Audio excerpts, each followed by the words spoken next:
Dostlarımız hamısı dedi, biz də sizin kimi bu parkaların arxasından və kitablar oxuyarak bu yerə gəlmişik. Mənim də özüm. Səslər dedik, hamımızın inşallah öz yolu olacaq və öz yolda düşəndən sonra qarşımıza müxtəlif seçimlər çıxacaq. O seçimlərdə bəzi şeyləri qazanacaqsınız, bəzi şeyləri itirəcəksiniz. Amma sizə demək istəyirəm ki, heç nə itirməyəcəyiniz tək bir seçim var, ona yaxşı oxuyub, yaxşı dərs olmaq. Bu qədər hamımız çox sağ olun. Yəni görməsə ayıb olar. Mən özüm 3 universitet oxumuşam və bu günlərim artıq daha da təhsilimi davam etdirmək fikrindəyəm və başqa bir ixtisas seçiminə gedəcəm. Neçə ildir, 10 ildə artıq oxuduğum bir ixtisas seçiminə fikrindəyəm bu yaşımda. Yəni bu da sizin üçün bir ümid olsun. Hər zaman hər şeyi dəyişdirmək mümkündür. Dəyişdirməyəcəksiniz bir şey yoxdur. İstər həyatımızla bağlı olsun, istər iş mühiti olsun, istər təhsil. Yəni bu bizim əlimizdə olan bir şeydir. Digər oxumaqla bağlı mənim kitablara olan sevgim uşaqlıqdan yaranır. Mən kənd məktəbində yox, şəhər məktəbində oxumuşam. Amma çox təəssüf ki, mənim ətrafımda kitablara maraqlı olan bir uşaq. Mən kitablar ölçəmində layihəsinin yarandığı gündən bəri fəaliyyət göstərirəm.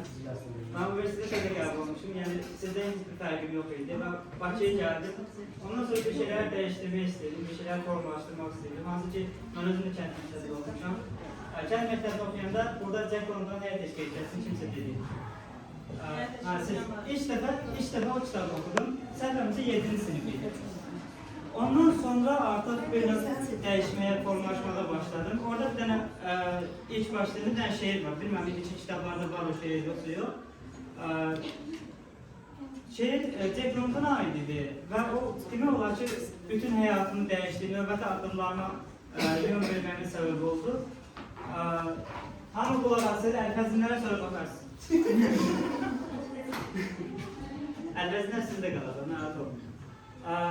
Ondan sonra yavaş-yavaş formalaşmağa başladım və bir şey anladım ki, bizim bəzi ideallarımız var. Yəni həyatda gördüyümüz insanlar, nə bileyim, telefonu açırıq, orada görürük o insanı, ona bənzəmək istəyirik. Amma çalışın ki, onlar həyatımızda sadəcə ideal olaraq qalsın. Özünüzü onlara bənzətməyə çalışmayın. Çünki sizin də öz addımlarınız, sizin də öz fərqli fikirləriniz var. Çalışın, özünüz olun hər zaman da öz addımlarınızla ilerləyin. Düzdür, sizə ilham verən insanlar olasıdır. İstər sosial şəbəkədə olasıdır, istər oxuduğunuz kitablarda olasıdır, hekayələrdə olasıdır, fərqi yoxdur.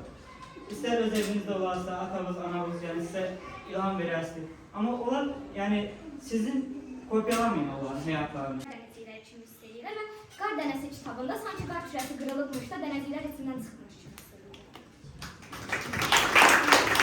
Burada müzikli səsi söhbət idi. Əvvəlcə mənə biraz sıxıntı yaranır, amma sonra çox mükəmməl idi. Burada cinayətlər olur və cinayətlərin araşdırılması Loğman Əliyevə tapşırılır. Loğman Əliyevin uşağının elimizə olmasını qalır və sonra cinayətlərin ustaflarına, yəni çox bir sağ olun. Mücadilə eləməkdən elə bir bas keçmirlər olar. Hər şeyə rəhmət, birisi bir qız olur, bir oğlan, onlar atalarını uşaq etmək istəyirlər. Biri həmin qız nə qədər əziyyət çəksə də özünə söz verir ki, ağlamayacam və anama, ailəmə, atam şəhid olur və mən də buna görə başımı dik saxlayacam deyir və o təhsilini alır, ən yaxşı şəkildə təhsil alır və həkim olur. Oğlan isə atasının yolunu davam edir və hərbiçi olur. Həm suallarda, həm kitablarda belə davam eləmək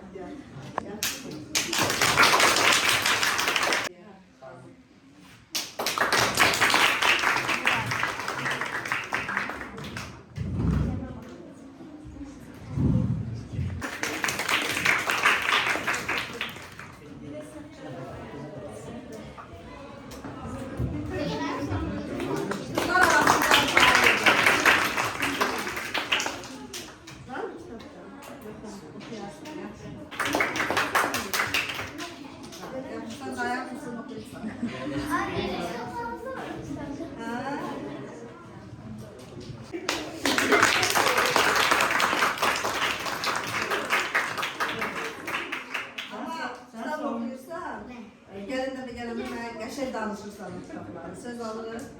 Söz.